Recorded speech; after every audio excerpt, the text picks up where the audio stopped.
औज़ु बिल्लाहि मिनश शैतानिर रजीम बिस्मिल्लाहिर रहमानिर रहीम अस्सलामु अलैकुम वरहमतुल्लाहि वबरकातुहू। नाज़रीन, वक्त और नफ्स, इनके दो पहलू हैं, एक मस्बत है और एक मनफी है। इनको अगर बंदा अपने हिसाब से चला लेगा तो उसके फ़ायदे में आएंगे, और अगर इनको ये ढील दे देगा, छूट दे देगा तो उसके मुखालिफ चले जाएंगे।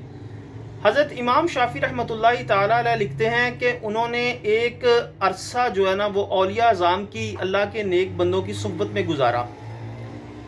तो आप लिखते हैं कि मैंने वहाँ से दो बातें सीखी। नंबर एक, वक्त, और वक्त एक तलवार है। उन्होंने कहा कि वक्त एक तलवार है, अगर आपने इसको अपने हाथ से अपने तरीके से चलाना ना सीखा तो एक वक्त आएगा कि वो तलवार आपके ऊपर चल जाएगी।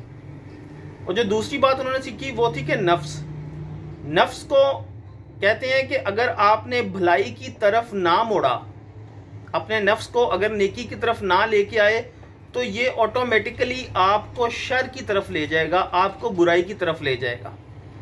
यानी कि दोनों बातें जो है ना वो नेगेटिव ज़्यादा जाती हैं अगर आप इसको अपने तरीके से नहीं चलाएंगे। तो ये एक छोटी सी वीडियो थी, अगर आपको अच्छी लगे तो दूसरों तक ज़रूर शेयर कीजिएगा, और काइंडली मज़ीद अच्छी वीडियोस देखने के लिए मेरा चैनल सब्सक्राइब करें, लाइक करें, शेयर करें।